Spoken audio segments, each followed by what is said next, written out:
All right, so this video is going to be on 6.2, changing over from confidence intervals with z-scores to confidence intervals with t-scores.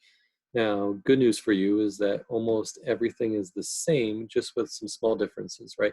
Instead of using z-scores that we calculated and had in our notes, using the inverse norm, now we're going to be using t-scores, which will use the t-distribution chart in your book to help us find those values.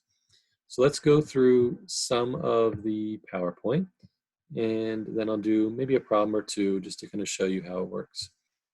So let's take a look at this. So it says 6.2, we're going to use t-distribution and a t-distribution table, construct confidence intervals, and this will occur, if you notice here, when n is less than 30, right? The population is normally distributed, sigma is unknown. If it's less than 30, we can't just interchange S with sigma, so we have to use the t-scores. So when the population standard deviation is unknown and it's less than 30, we're going to use the t-distribution, and instead of a z-score formula, there is a t-score formula that looks like this, right? This is typed into your notes, but the rest of this you should be filling in as we go. Instead of z sub c for z-scores from confidence levels, we're going to have t sub c, which is t-scores from confidence levels, very similar. The properties of the t-distribution, still bell-shaped, still symmetric about the mean, right? We talked about the t-distribution before. Instead of being one curve like the standard normal curve, it's going to be a family of curves. Because it's a family of curves, it has a degree of freedom because it's constantly changing, right? The degree of freedom, how you find it, is just take n, the sample size, minus 1. On your t-distribution, you'll know instead of n, you'll notice instead of n, it says find the degree of freedom. The total area is still 1 or 100%. That doesn't change. The mean, median, and mode are still equal to 0, same as your standard normal distribution. But you'll notice down at the bottom there, right, as your n and your degree of freedom change, the curve changes slightly as well. Right after 30, then it becomes so close to the standard normal table that you can just use z-scores like we did before. So for this one, it says find the critical value TC for 95% confidence interval when the sample size is 15. So first thing you want to do, find your degree of freedom, which is just the sample size minus 1, so 14. So on the left side of this chart, which I'll show you where to find it in the book in a minute, it says degree of freedom, we're going to go down to 14, n minus 1. At the top, there is a row for level of confidence. That's what we'll be looking at. They told us 95% confidence in this one. So we'll go over to 95% confidence, down to that 14. And it's technically going to be a plus or minus 2.145, but same as the z-scores, with these formulas, we'll be using the positive. So positive 2.145 will be our t sub c. Right, and you can see that on the curve here, right, 95% between. Those values are negative and positive 2.145. So if I want to find these, right, 95%, and these are in your notes as well. So if you want to follow along as I go through these, we can do that as well. So 95% confidence at n equals 10. Well, the first thing you want to do is you want to say, what's my degree of freedom? Well, my degree of freedom would be n minus 1, so that would be 9.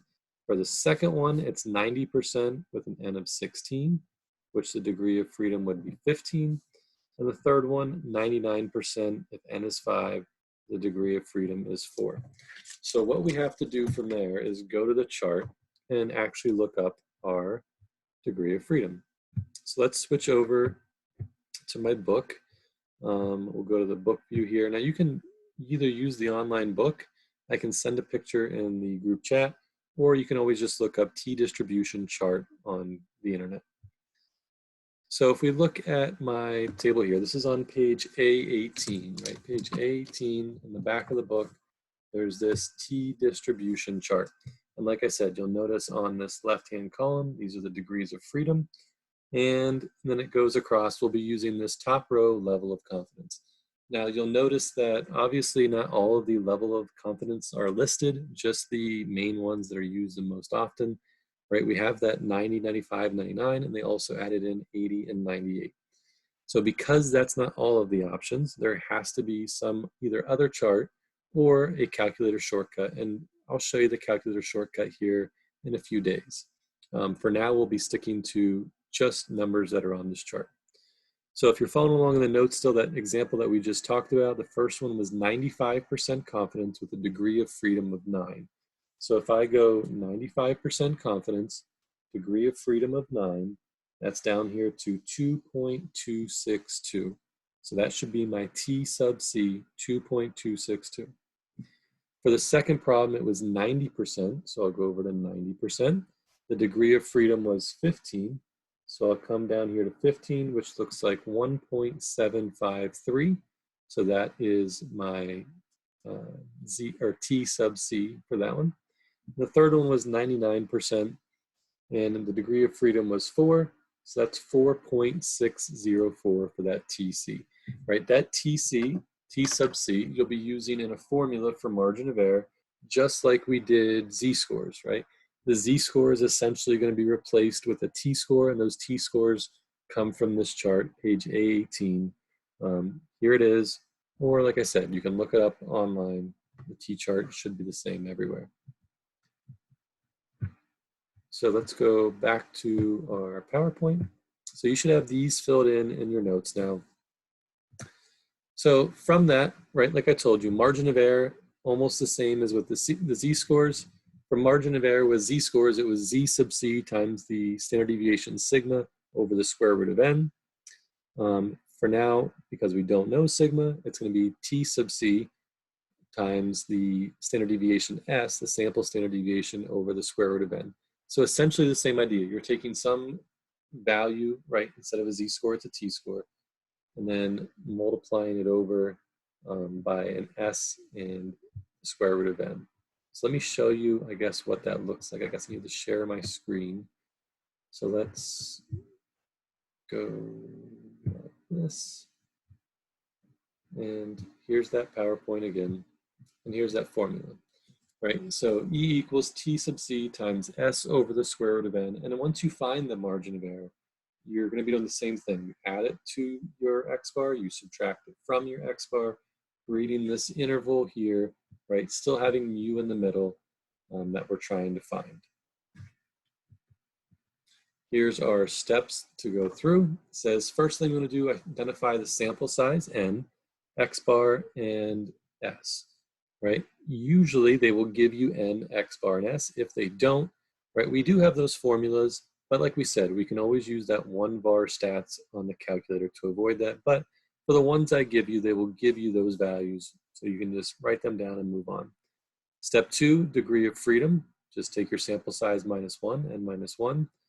Find the margin of error. So before you find the margin of error, you're going to have to look up that T-score and then plug the values in. T-score times standard deviation over the square root of n, and that will give you your margin of error. After you find the margin of error, you add or subtract it from your X bar, your sample mean, and that creates the interval around it. So very similar, not too bad. Right, so if you look at this one, it says we have 16 coffee shops, so n is 16. Sample means 162, standard deviation is 10, confidence level is 95%. Right, so because n is less than 30, sigma is unknown, we have to use the t distribution. And if we look it up on the chart, right, n minus 1 is 15, so I got a 95% and 15. As you can see there, the t-score, the t sub c is 2.131. I'll put that into my margin of error formula, 2.131 times the standard deviation they gave me, 10, divided by the square root of n, so 16. That gives me a margin of error of 5.3. I'll take that number and I'll add it and subtract it from the X bar, which they gave me is 162. So 162 minus 5.3 gives us this left-hand endpoint. And the 162 plus 5.3 gives me the right-hand endpoint. And as is in the last section, we'll be using an interval to write our answers. So that will be it for today. Make sure you complete the problems that I give you. Hopefully you're all in a good place right now, trying your best to learn from these videos. I know it's difficult. If you have questions, feel free to ask, like the video, subscribe, comment if you'd like. I appreciate you watching. See you tomorrow.